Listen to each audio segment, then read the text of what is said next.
Douglas Schoen is one of the most influential Democratic campaign consultants for over 30 years, and he's the founding partner and principal strategist for Penn, Schoen, and Berland. His clients have included New York City Mayor Michael Bloomberg, Indiana Governor Evan Bayh, and corporate clients including AOL Time Warner, Procter & Gamble, and AT&T. You can also see him on, he's frequently a commentator on Fox News as well. He's also a bit of a Nixon buff. Last year he wrote a comprehensive book about Nixon's policies, which I urge you all to pick up. It's called The Nixon Effect: How Richard Nixon's Presidency Fundamentally Changed American Politics. His new book is about another president, another presidency, and the current look at politics today. It's called America in the Age of Trump: Opportunities and Oppositions in an Unsettled World. Fox News political analyst Juan Williams, who's also been at this podium, calls its contents no bombast, no bull feathers, all real solutions for people of all political stripes, effective ideas for how President Trump's America can get back to its can-do spirit. Ladies and gentlemen, Douglas Schoen.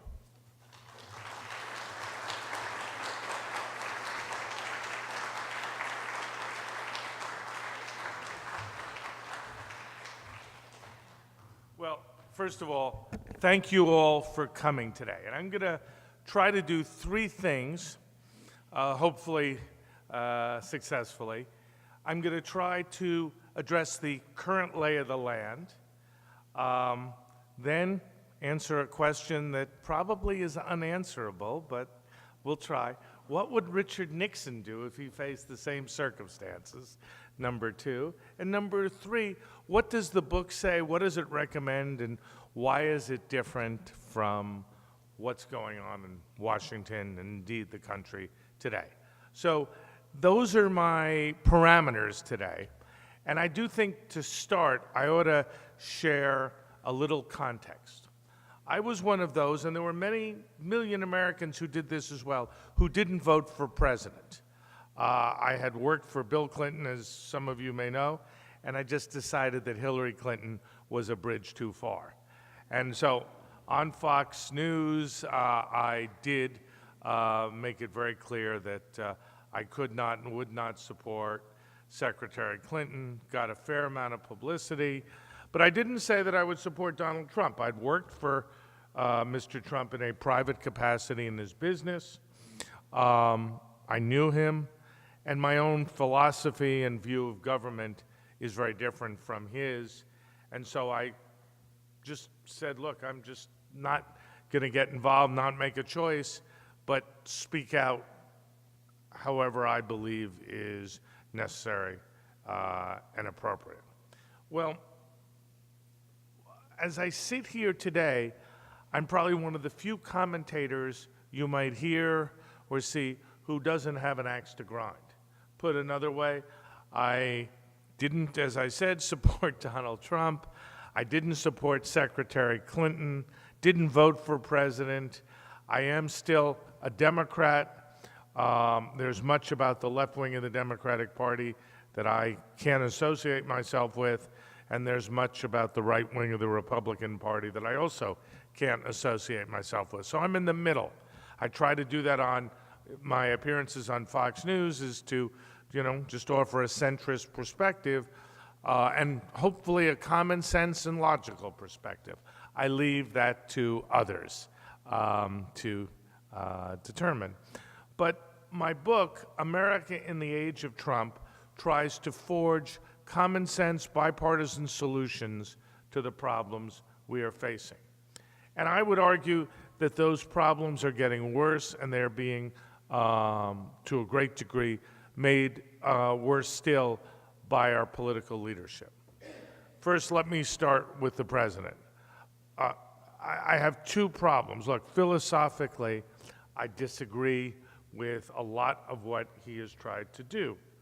But, and I think it's fair to say, much of what he has proposed is within the realm of reason. I could disagree, as I do, with his health care plan. I might not support, from what's been released, his tax reform plan. I probably would have appointed a different Supreme Court justice. But let's be very clear. Let's be very clear. Everything the president has proposed is within the realm of reason and can be considered and negotiated. And we'll get to in a second what would Richard Nixon do. And I dare say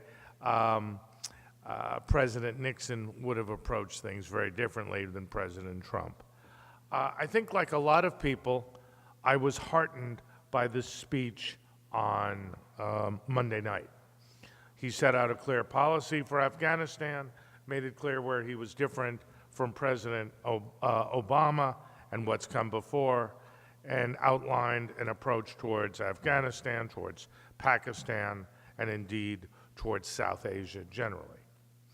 But to be completely candid, when I saw what he said and did in Phoenix yesterday, my heart sank. Look, my perspective is pretty direct and pretty simple. We are all Americans. We all have a common interest. And if we don't pursue our common interest as Americans, we all lose. And that's what our adversaries, whether it be North Korea, Iran, or the Chinese and the Russians, that's what they're hoping for, that we will, in our own way, divide, fight among ourselves, and weaken us still. I think it was the case that Secretary of Defense Mattis said that our greatest enemy is here at home, and I certainly share those sentiments and that worldview, because if we cannot get our own house in order and stop attacking, we have a profound problem. So from my point of view, to polarize as the president does, and I say that with a heavy heart because I think most of it is really unnecessary. I think what he said about Charlottesville was unnecessary and unhelpful. I know the man. He's not a racist. He's not an anti-Semite. But certainly to say that there were some fine people in Charlottesville and to equate left-wing protesters, however offensive, with neo-Nazis and white supremacists is, to me, unacceptable. And that he doubled down yet again yesterday is deeply, deeply upsetting. But it's also upsetting to me, and I'm not going to try to quantify amounts, more, less, whatever, but it's certainly upsetting to me that the Democratic Party is the party of resistance. My heart sinks, because I was brought up in the 60s where we had a bipartisan tradition.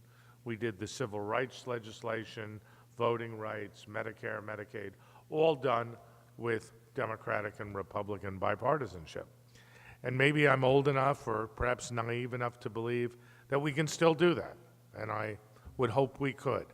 So far, though, given the way the Democratic Party is operating, the chances of that are almost minimal. And when I look at people like Bernie Sanders and I look at Elizabeth Warren, I say to myself, look, we're a capitalist country. We believe in free markets. We believe in liberty. We don't believe that the answer to everything is to tax the rich or somehow believe that those who've had success in life are in some way inherently evil and need to be punished. I think that's just wrong, too. And it leaves me literally out in the cold with a level of sadness about what's happening to our country that makes me as disappointed as possible. I was hoping that Donald Trump would govern like Richard Nixon. If you remember the '68 campaign, and I can see that at least some of you are old enough to remember that campaign, but most not. Richard Nixon had a Southern strategy. He talked tough a lot, and he got enough of the Wallace vote to win parts of the South and certainly the Mid-South area, as well as much of the Midwest. But the Nixon rhetorical strategy, if you remember, watch what I do, not what I say, was exactly that. Nixon, I argue in my book, The Nixon Effect, governed in a bipartisan way. His agenda, I make the argument in that book, was actually more liberal than much of what we see today. The EPA, we see that he proposed a guaranteed annual income. There was more integration done in the Nixon administration than I think in any prior time. And if you assess his presidency, he consciously and consistently governed in a way that was designed to, if nothing else, unify the country on a policy basis. And for those who didn't like President Nixon, and certainly there were plenty of those, he did get 49% of the vote in 1972 and over, I think, 60% of the popular vote, if my memory serves me, or right around 60%. So this is a man who was a consummate leader. And on foreign policy, with the opening to China, the beginnings of détente, this was a man who was a visionary. Sadly, we don't have that today.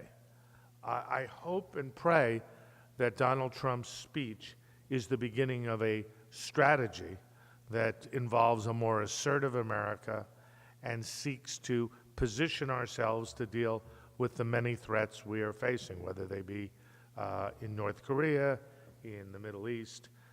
But to me, the question is still an open one.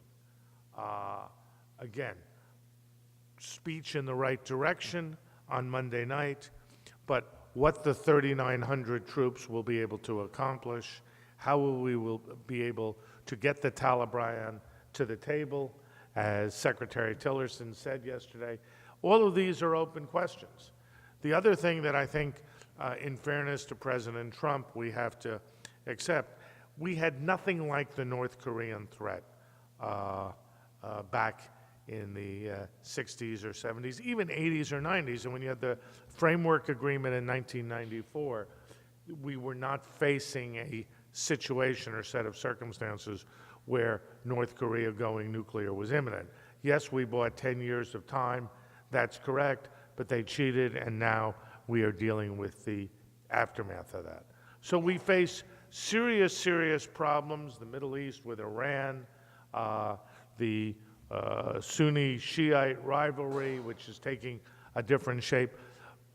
But again, we are facing challenges, again, without a White House staff that in a lot of ways is as experienced as that which somebody like President Nixon was able to bring to bear. We've seen a great deal of turnover in the White House in the last 6 or 7 months. I think the papers in the last couple of days, I saw it in the New York Times, if I remember, I think Wall Street Journal as well. I think they listed 10 or 12 people who'd lasted less than 6 months. Again, my point is not to say this one should have stayed, this one should have gone, whatever, but to say if we have this kind of turnover, the loser is the United States of America, because we have a government that appears and indeed may well be inherently unstable. So I am saddened by what I see, and I'm saddened by what my party, the Democrats, are doing or not doing to cooperate, because we cannot address the challenges we have with the kind of political approach we have. In the book, America in the Age of Trump, that I co-authored with Jessica Tarlov, we had 10 basic propositions that we addressed, and what I'd like to do is articulate the propositions, give you a second to think about each one, and then go back through some of the solutions we proposed in our book. And let me be very clear, we make the argument both implicitly and explicitly that if there were people of goodwill getting together, as happened in the 60s and 70s, we could solve a great deal and many of the issues and challenges we face. But in the absence of that and the hyper-politicization of our system, where everything is a campaign event and everything evolves an attack ad, sadly, our challenges have gone unaddressed. So first, and I think this is fair to say the American education system is a failure at every level. And we'll talk about that in a second. But I would really tell you one of the experiences that I've had, whenever I talk to immigrants and I say, how was your education system compared to where you came, here compared to where you came from? People who would extol the virtue of America, say that they're patriots, they love this country, we don't know what we have, always say their educational system is superior. To be sure, we have some very, very good universities here, but I would say we have a challenge to educate people, and particularly a challenge in poor communities. And I would just say one thing about that. We are one nation. Whether you're a Republican or Democrat, you can't govern just to protect minorities or to protect upper middle class whites. You have to be inclusive, whatever your approach. And so far, again, I have yet to see a politician or a political party take an inclusive approach to education and indeed most issues. We have another problem that I think most of you have seen, certainly as the parent of a 26-year-old son trying to make his way in the world. I see it myself. The economy, to be sure, is strong and it's recovering, but wages are stagnant, the middle class is hollowing out, and the American dream is on life support. I think many of us, certainly me, grew up believing whatever happened, we'd do better, and I do better than my parents. My parents were successful. I am proud of them, proud of what they were able to offer to me. But there was no sense that I would face the kind of challenges I see young people facing today.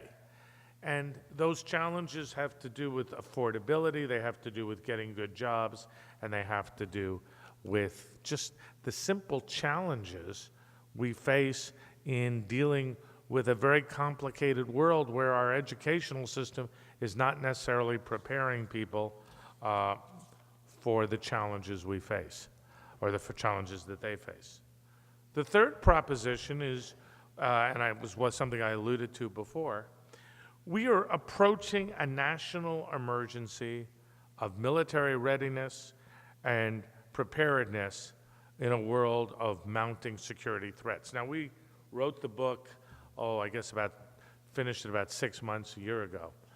We didn't anticipate precisely what's happened, but again, you didn't have to be a prophet to figure out the challenges that Trump was going to face from the Russians, the Chinese, and as I've suggested, rogue nations like North Korea and Iran. We also have a criminal justice system, which is our fourth point, that does a good job punishing people who commit serious crimes, but it's also sentencing many of our young men and women guilty of less serious offenses to long sentences and doomed futures.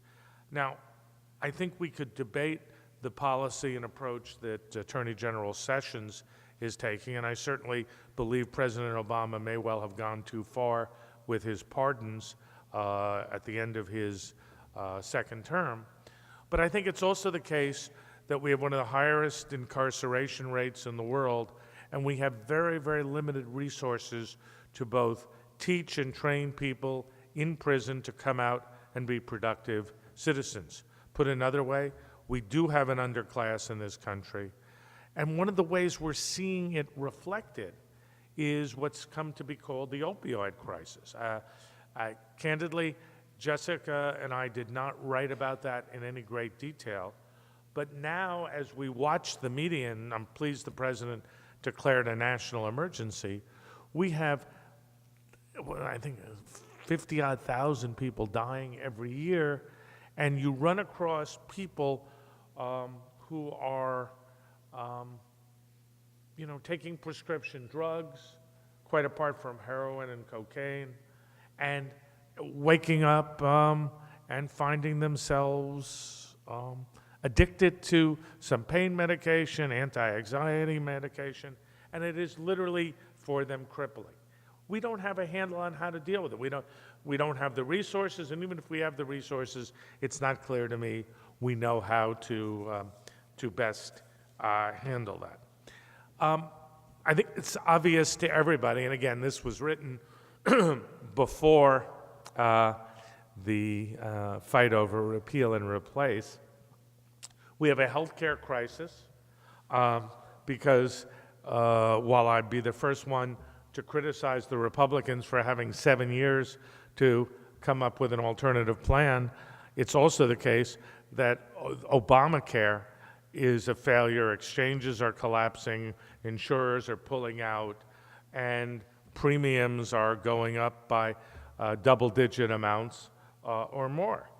The other thing we have, which we haven't heard much about lately, but still remains a problem, is an entitlement crisis.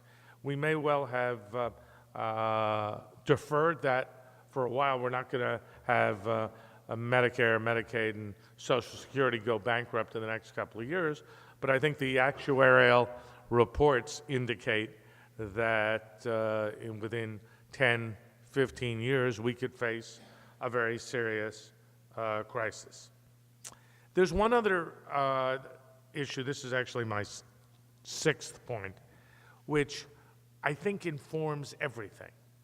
And it's something we were talking about at lunch today, which is that there is never been a time in my memory, and I think the polling bears this out, that the public has had such little faith in our institutions. Why is that? Well, we've all seen how Washington or state governments have failed us.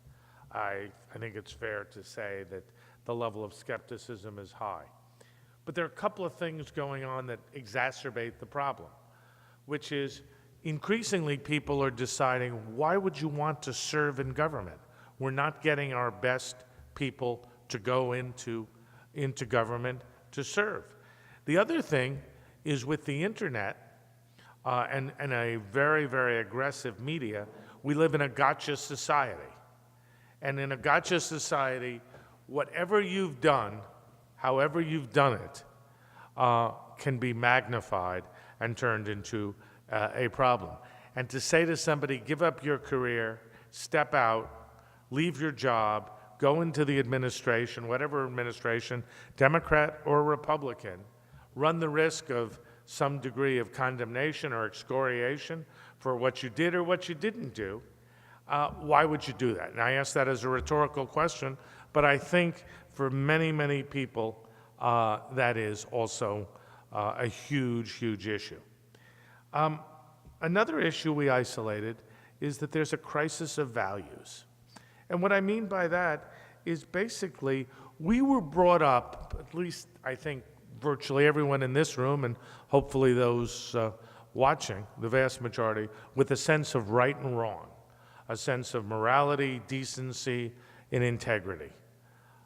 That's largely gone. We live now in a transactional society where the issue is not, am I doing the right thing or not, but candidly, am I going to get over the other guy?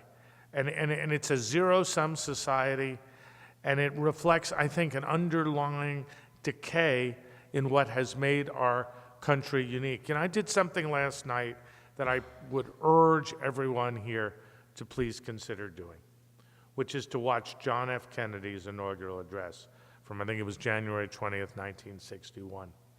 And his point was that our sense of freedom and liberty came not from our government, though our government was certainly to be involved in promoting them around the world, but from our religious faith and our religious belief. And that was a common thread in our political life. I can remember as a child the pride I had in saying the Pledge of Allegiance, the pride I had in watching space launches, and a sense that this was a unique experiment in democracy that had never been replicated and never will be replicated. That's what I grew up with. Most people I knew growing up had that view. I think that's all gone now. Sure, we can blame President Obama or President Trump or George W. Bush. You can blame lots of people. But I think the societal challenges that we face are huge and palpably obvious. There's one other issue that one of my teachers, colleagues, friends, and even employers wrote about in 1965, which is the structure of the American family is in collapse. The late Senator Daniel Patrick Moynihan, a professor of mine, wrote the Moynihan Report about the crisis of the black family. Now it's not the crisis of the black family, it's the crisis of the family. And I think for many of you, you can recognize as you just look around that kids who come from families which are single parent tend to have less good outcomes than those who are from stable families. And the number of stable families has declined from, I think, a sizable majority when I was growing up to a very small minority of households today. And again, this is not a racial issue. This is an issue that crosses racial, economic, political lines. And again, I think is responsible in part for why we have the kind of drug problem that we do, that I was alluding to before. The 10th point we make, which I think was our effort to sum this all up, which is to say the future of the American ideal is very much in question. It used to be that the world accepted that we were unique, arguably superior, and offering benefits as a society and a people that arguably you couldn't find anywhere else. Now, we've really had the retreat of America. I do blame certainly President Obama for that, the leading from behind, we're not unique, we're not special, all of that. But to me, it's a larger issue than pointing a finger at a politician. It is a sense that perhaps our culture, or our popular culture, is to be desired, but there's not much else about America that needs to be venerated. So those are my 10, and Jessica and my 10 concerns. Let me quickly summarize what we recommend, what we think is practical, and then answer the question of what Richard Nixon would do. Look, mathematics and science needs a specialized attention. College is unaffordable. Student loans are out of control. We need every possible kind of experiment we can have. Vouchers, charter schools need to be expanded. We need to expand community colleges and vocational training. We just have to recognize that a 4-year college experience is not necessarily right for everyone. We need to train people for the jobs that exist, not the jobs we think they should have. And while I think many of us have had a liberal arts education and profited from it, I certainly did, it's not right for everyone. We have to accept that as a society and try to organize our society as well.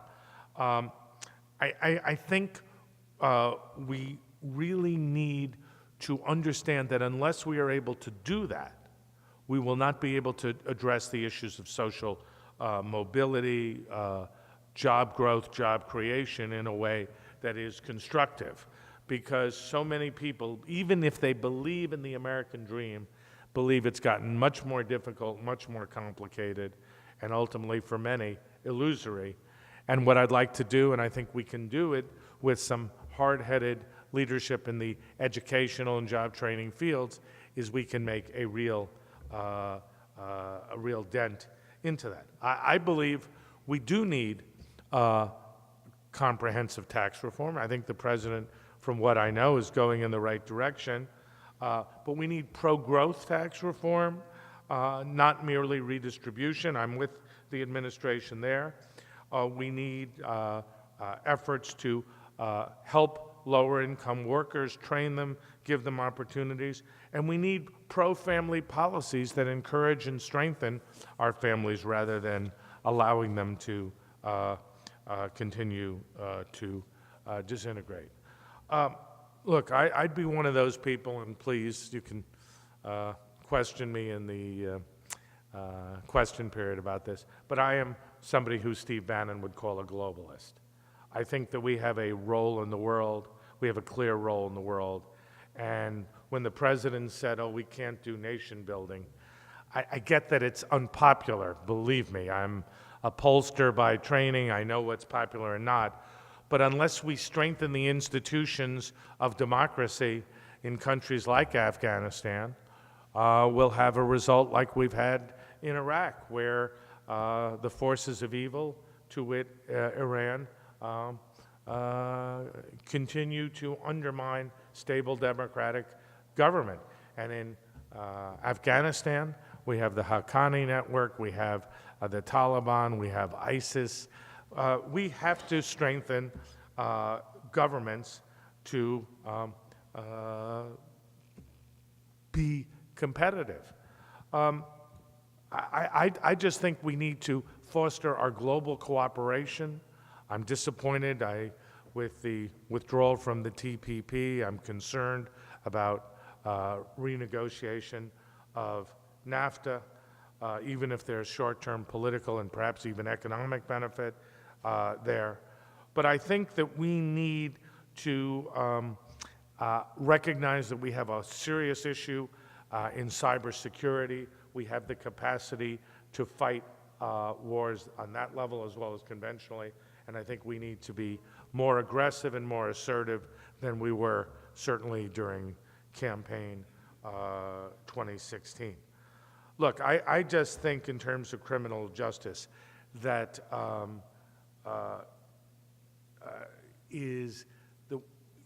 we can't attack America and American institutions for mass incarceration. I think that to see it in racial terms and see it as the new segregation or apartheid misses the point.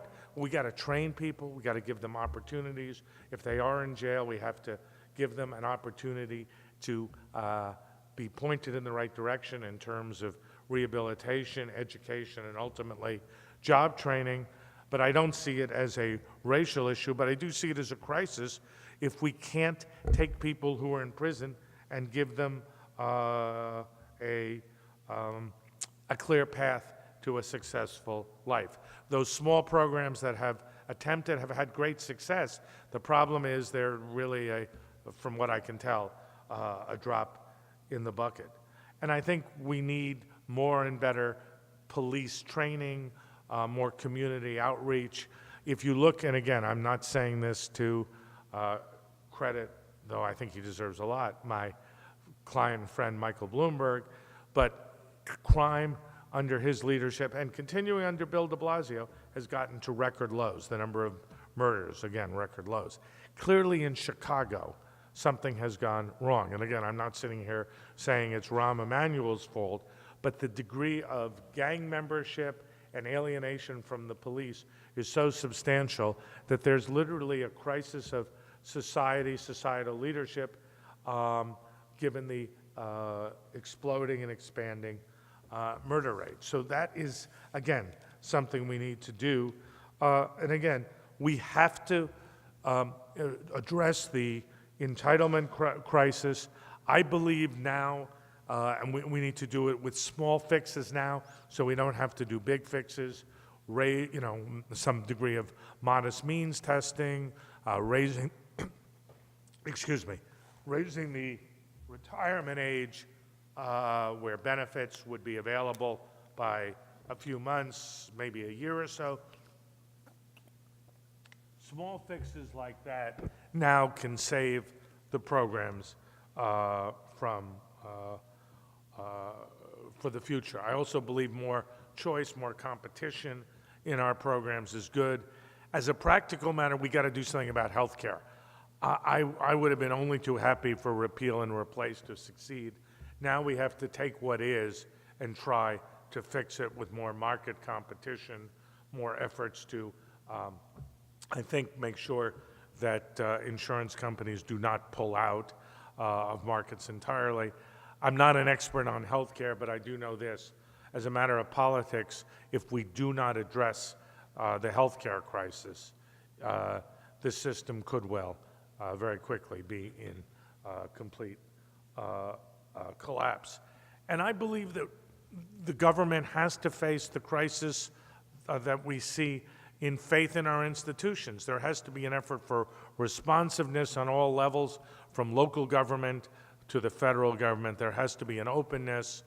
There has to be a responsiveness of the government to citizens. And if we can do that, maybe, just maybe, we can turn that around. I suggest that we also have to deal with the crisis in values, the crisis in the family, and we have to do that explicitly. I don't think there's too many people talking about it, but unless we recognize that those are huge challenges, I don't think that we are going to, in a way that's fundamental, I don't think we're going to change the underlying mix.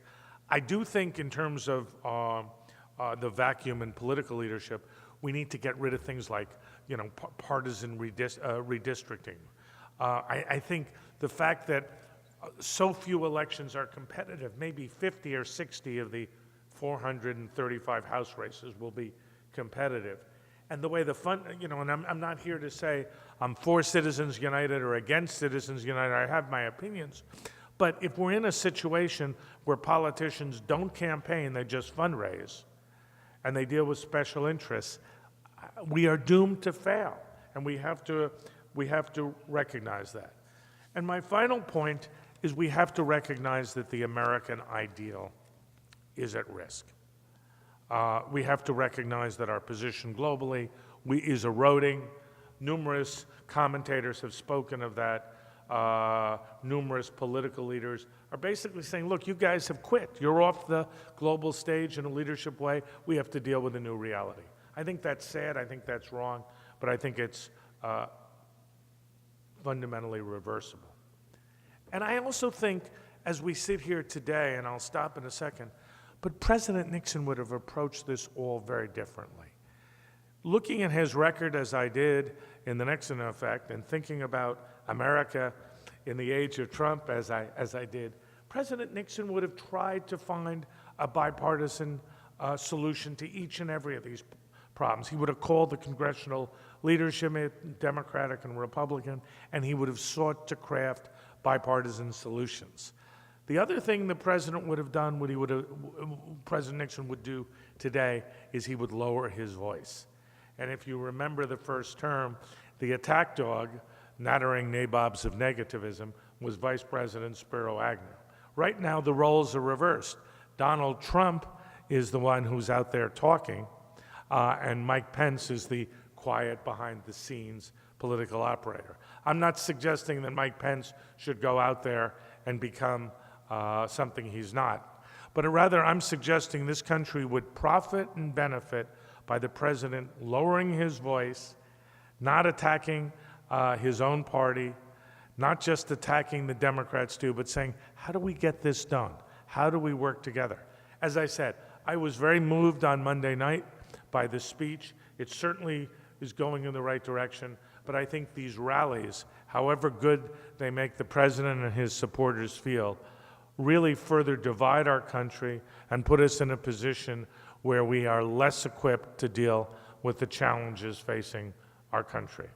Look, I'm an optimist. Before I am a partisan or an ideologue, I'm an American. I believe deeply in this country, I believe deeply in our values, and I believe deeply in what we have done as Democrats and Republicans to make this still the greatest country that has ever been put together and assembled. I believe that the Nixon Library as an institution stands for those values. It certainly has a larger purpose, given invitations to a wide range of speakers on a wide range of subjects with a variety of different perspectives. I want to make it very, very clear that this is the third time I've been here it is a great, great pleasure to come from New York, not only to be in sunny California, but to be here with such sunny and optimistic people who have been so patient listening to me. So let me stop and open it up to questions. Thank you. Thank you, Doug. Yes, sir. Is there anyone with a mic? Yeah, right here. Right here. Oh, great, sure. I watch you on Fox. You're very good. Thank you, sir. You're one of the few that I actually believe is trying to be honest, but you're going to have to help me out here. I'll try. On the one side, being a white retired businessman, fairly successful, I look on the one side, and the African American Library, not the museum in Washington, has no mention of Clarence Thomas anywhere. Right. And on the other side, the Smithsonian is going to have a Black Lives Matter exhibit, and they're going to take Colin Kaepernick stuff. You know, maybe they can get his Fidel Castro jersey or something. So I'm trying to see and rationalize that with the Democrats that are demonizing. They're not just resisting, they're subversive by calling the average white guy, successful or not, all the things they spew. So my question is when you look at Howard Dean and what they're saying, what good does that do the country? Not much, sir. And first of all, I congratulate you for your success. I would agree with the basic premise that unless we accept that we are an inclusive country, that there's a diversity of opinion, a diversity of background in all communities, African American, Asian, Hispanic, and white, unless we do that through all our institutions, we all lose. So I would say what you described to me saddens me. I share some of the same sentiments with you. I probably wouldn't put it in as blunt terms as you have, but I would say this. I grew up in the civil rights era.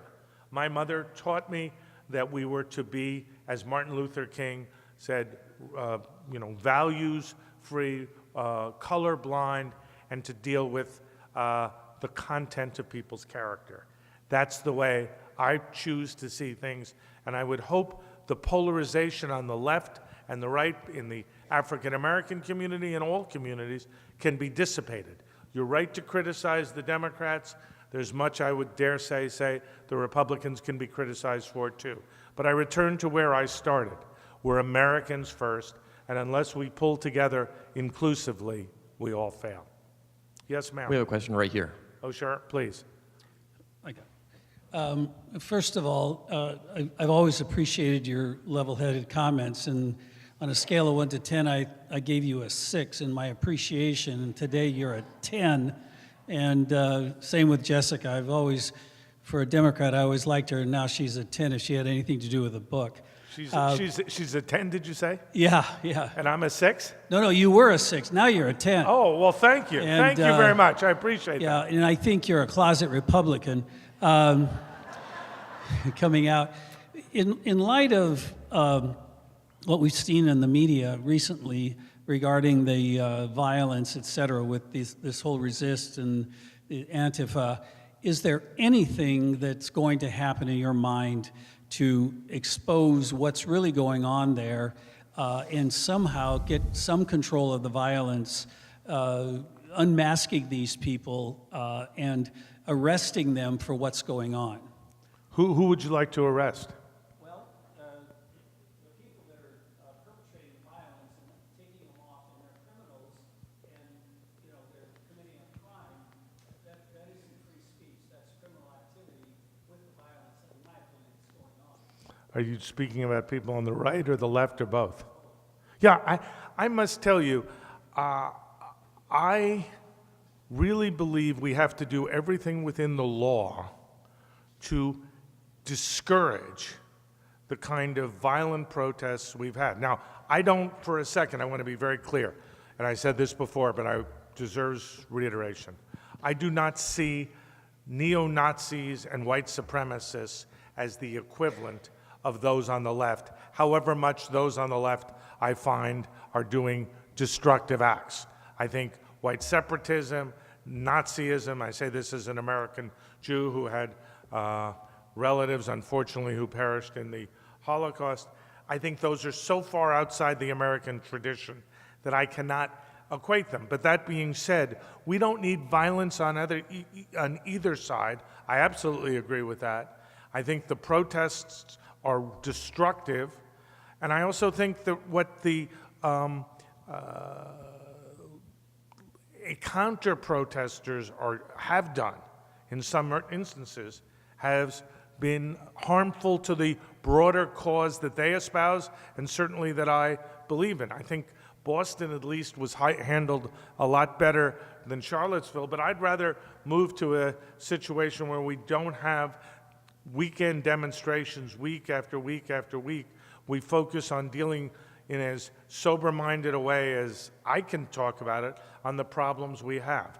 You and I may differ about who's doing what, but where we don't differ, I am convinced, is wanting the best for a unified United States of America. We have a question right here. Yes, sir. Real quickly, does Fox have any plans to resurrect the political insiders? Well, I very much enjoyed doing the show with Pat Cadell and John LeBoutelier. I don't know of any plans now, but I really am very, very grateful to the entire leadership of Fox for giving us a chance to do the program. We have a question in the front row. Most of the things that you have talked about today, and I really appreciated them, as a mother and grandmother and great-grandmother, and someone who worked in the schools for at least 12 years, it's a tremendous fight for you to have values in your home, and those values are not accepted nor approved of in the schools. And I will say that with everything in me because I've seen it so often. I saw it early on when I worked in the schools. It was very subtle, but it was not in keeping with this is a good nation and that we are good people. All I have to do is look at each grandchild of mine who was raised with the same values, who came out of college and different colleges and universities with a totally changed attitude toward who America is. Well, first of all, I have a couple of reactions. First of all, let me say how proud I am to meet you in this forum. What you've done makes you, in my terms, a true American hero, both in terms of family and in terms of education. This is what makes America great. So first, let me say thank you to you for just having led your life the way you have. That's number one. Number two, I couldn't agree more. One of the reasons why I think charter schools are so important, most of them impart and insist on uniforms, values, attendance, all the stuff we grew up with taking for granted, they insist upon, and the outcomes are extraordinary that they achieve. So I can only say that the other or the third issue that I heard you address is one that I would agree with. I'm a great believer in freedom of speech, but freedom of speech does not go one way. It is not freedom of speech to be on the left. It is freedom of speech just to mouth whatever views you hold. When I went to college, there was some assault on it, but now, many years later, I know people who are proud conservatives, intellectuals, who say the following: I can't tell people what I think. They'll run me out. And these are not people who are, to be just blunt about it, they're not chickens. They're not afraid of their own shadows. They're just realistic. They don't want to put their lives and their livelihoods at risk in any way that would subject them to, demonstrations or protests and the like. And I think that's very, very sad, and I couldn't agree with you more. And I'll just conclude by saying again, thank you, and I'm proud to meet you. We have a question in the front row. Sure. Hi, thank you. I'm a big fan. I've seen you on Fox News a lot, and I'm sorry. My question is, how worried should Americans be about the left sort of trying to adopt a socialist platform and bring back socialism to America? Well, I think it's a very good question. Look, I am a proud capitalist. As I said, I'm for free markets, free enterprise, all of that. It's how I've led my own life and how I think this country was formed. I also believe in a robust and healthy social safety net. We might agree or perhaps disagree on how expansive and extensive, and yes, even expensive, such a social safety net would be. But that's in the context of a capitalist system. I do worry, and I think you're right, that these fundamental premises that undergird our society have been attacked by those on the left and on the Democratic left who appear to advocate for socialism, Senator Sanders being one of them. Some of his critique makes some sense, but what he recommends is basically state-run societies, which I think are abhorrent, and I think they are inherently dangerous to logical and consistent economic growth and to basic freedom. So I think the answer is we got to be worried. I never thought the Democratic Party would become effectively a socialist party, but it's sure moving in that direction. Not everybody is that way, but the energy and the strength in the Democratic Party are those who put redistribution ahead of capitalism. We have a question right here. Hi there. Each of the issues you identified in the 10 points require our governing body to come together and work on a common goal. How does that happen? Boy, if you had an answer, I'll be the first one to campaign for you, and I couldn't agree more. I sort of think, and the reason why I was so thrilled that the Nixon Library invited me, that unless people like you, and I'd like to say myself, make the argument and speak out, we're never going to succeed. I can't say I have a magic formula or a clear way to achieve it, but I can say this: we have to speak out, we have to be unafraid, and we have to bring the approach and values that you clearly have. We have a question right here. Hi. So in the 16 election, or in the 16 campaign, on the Democratic side, you could see that the bench was very monochromatic, very old, very rich. So who do you see as the up-and-comers when Nancy Pelosi finally decides to get out of the way of the Democratic Party? Who do you see as the up-and-comers for the Democrats to challenge Trump in the next election? Boy, I wish I knew. It's a great question, and I get it relatively often. And while I could give you names, I can't give you a Barack Obama the way, and you could see in 2007 and certainly 2008 that he was emerging. I wish I had a name, and I think one of the problems, to your point again, sir, is that the Democratic Party is bereft of talent that can provide national leadership. And I'd be the first one to tout a national leader and hope such a person emerges. But so far, we have a lot of maybes, wannabes, and potentially, again, Bernie Sanders, who I believe feels, notwithstanding his age and worldview, that it is his right and responsibility to run and try to beat Donald Trump. We have a question in the front row. You mentioned at the beginning the dismal state of education in the United States and how we are ranked very low in the world in terms of international testing. One of the top countries in the world is Finland. It ranks in the top 3 every single year. I read the book by the head of the Finnish educational system, and Finland has adopted the 1940s and 50s United States recommended program of progressive education, John Dewey, University of Chicago, progressive education movement. And as an educator, I have used the materials, which are quite clear in terms of take each child from where he is to as far as he can go, and to use the scientific method in all of our teaching. Why has the United States dropped a program which was inherently successful to come up with a rote fill in the blanks, true and false type of Boy, I education. wish I knew the answer to your question, which is, why did we seize defeat from the jaws of success? And I don't have a quick or good answer to that. I wish I did, but it's, you know, I'll just speak personally, which I can do. I'm an employer. The number of people I hire who read and write seamlessly, even from very good schools, pretty limited. I give you another personal example. I try to offer internships to a diverse audience. I'm proud to do that. I think that's what we all should do.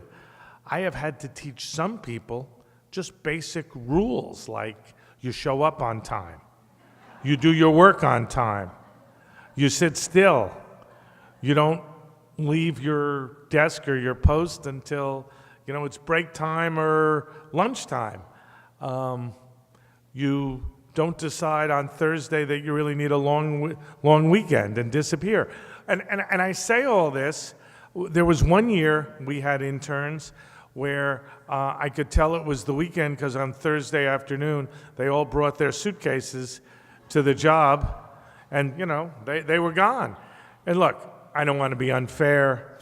These are interns, they're not full-time employees. But as we've been saying today, the values and the strictures of our society, that which has made us great, have largely been compromised. I'm not against evolving, we have to. There are new kinds of employment, technological jobs that require different kind of training. But for goodness sake, why are we moving in a way that is clearly doomed for failure? That I do not know, and your question to me is largely unanswerable, sadly. We have time for one more question. Sure. Right here. Thank you very much. It's been very informative. The thing I wanted to ask was your input on immigration. Sure, good question. And you know, we didn't really address that in a central way. We should have, and I believe that there is a fairly straightforward, though very contentious, solution. I think we have to protect our borders. Absolutely. That's first and foremost. Whatever your ideology. But I think for the 11 million people who are here as illegals, particularly those that are paying their taxes, contributing to society, to deny them a chance to be citizens or a chance to get green cards is, to me, wrong-headed. And for them to live in fear, as many do, I think is a mistake for our society. Now, let me be very clear. I'm not advocating amnesty. If we have those who are not productive, especially those who have committed crimes, get them out. Get them to, ICE should be in every city. Forget this sanctuary city stuff. We don't need sanctuary cities. We need the rule of law in this country.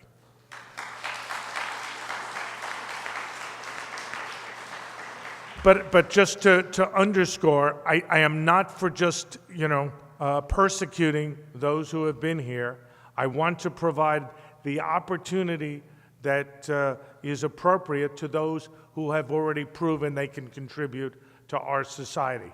The interesting thing about your question, ma'am, is if you poll the American people and ask them about some version of what I said, you'll get 55, 60% who will agree in some way or another, indicating that you could get a bipartisan solution. The sad thing is, between the Democrats, who take one extreme position, the Republicans another extreme position, this is another issue that we can and should and must resolve that sadly appears that it will not be resolved anytime soon. So thank you very much. Thank you, Doug.